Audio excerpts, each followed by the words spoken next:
So, today is actually Thursday, and I filmed this clip thing yesterday with Miriam because we were really hyper because we had to stay up really late so that we could register for classes, which ended up being a huge pain in the butt, like bigger pain in the butt than we ever thought it was ever going to be. Awful, and I was throwing things, and I don't want to do it again, even though I know I'm going to have to.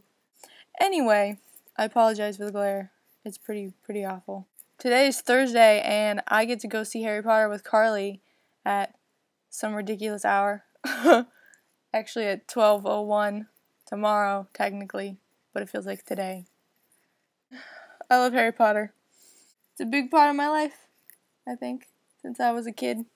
The first time I ever heard of Harry Potter was at a friend's house, and I was spending the night, and her older sister had been reading her chapters of Harry Potter, and that night we sat on the floor while her sister read us a chapter. It was the part where Harry and all the first years are practicing on brooms and for the first time. And I just remember being like, what is this that I'm listening to? It is amazing. And then I read them after that. I was like 8 when I heard about it, and then I was probably like 9 or something. 9, probably 9 when I read the first one. And the second one, and then the movie came out when I was 11, and I went to go see it, and it was amazing, and I loved it, and I just got super obsessed after that, and it has never stopped. Ravenclaw for the win! Oh, I have tons of Harry Potter. I just remembered I had tons of Harry Potter posters in this room. I have one for every year up to the 4th year, and I have odd year posters at my dad's house, and even year posters at mom's house. So I have year 1 and year 3. What? Oh my god! Sam, you're crazy! Oh my god! Oh my god. What's even crazier, I went to class this afternoon, or not this afternoon, I went to class this morning with this in my back pocket. It's a wand. And everyone was like, Sam, what is that in your back pocket? And I was like, it's a wand. What else would it be?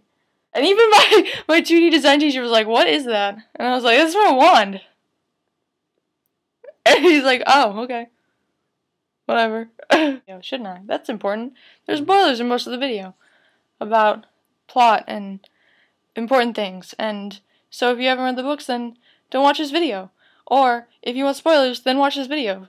And it doesn't really matter, because if you haven't read the books, then I don't know what to say to you. Blame people for spoiling you. You should just not go on the internet at all.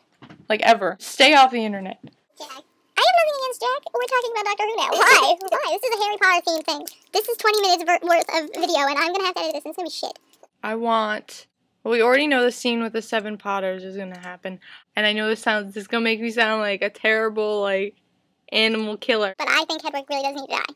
Like, that better happen. Yeah. Like, I think I've seen a clip where he just, like, lets her go.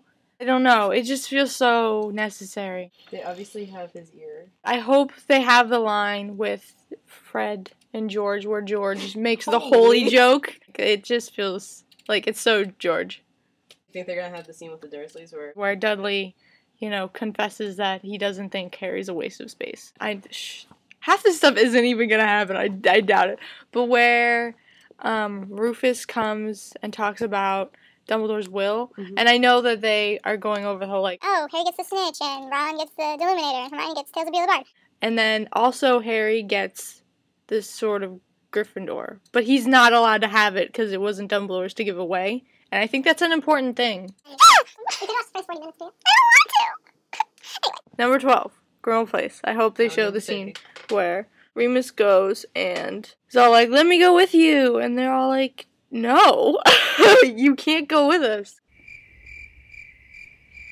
The entire, like, J.K. Rowling is a genius. The whole, like, thing with the Elder Wand is so, there's so many subplots, it just, like, blows my mind, and I, like... And she answers, like, almost every single one of them. We'll just tell you right here. What happens, it's amazing. So, the Elder Wand, right? I'm just gonna, like, shorten it for you. I'm not gonna go all the way back. But Dumbledore had the Elder Wand, right? And the Elder Wand can beat every single wand. Oh my god. It's the unbeatable wand. And the only way you can get the Elder Wand is if you either kill or disarm the person who has it, right? So Dumbledore had it, right? And then Draco was sent to go kill Dumbledore. He was like, the little minion, so that Voldemort was gonna be like, You're gonna kill him, then I can just kill you and take the wand. So Draco goes and is all like, oh, I can't do it. So Snape kills him, right? But the thing that you gotta remember is that Draco disarmed Dumbledore before Snape killed him. So that's making Draco the new Elder Wand owner. So now Draco is like the owner of the Elder Wand for I don't know how long. So he doesn't even know it because he's still a kid. I feel so bad for that boy. So they go to Malfoy Manor. Oh, by the way, I really hope they do the scene with Peter Pettigrew, where he pretty much kills himself. Malfoy Manor, there's this big duel when Hermione's got the knife against her throat, and Harry disarms Draco, right? Just whatever, he's doing his thing. He's just bam, and so Voldemort's all like, "Oh, Snape's the the owner of the Elder Wand, so I want it. So I'm just gonna kill Snape." But little does he know that Harry is actually the true owner of the Elder Wand. It's gonna be awesome if they actually do it right. Is this the moment? Guys, we're kind of in the middle of a battle here. Miriam's a Slytherin. She's a Slytherin. She's got the Slytherin going on. I just want to apologize for the length of the video. It was really long. I'm really sorry. Goodbye.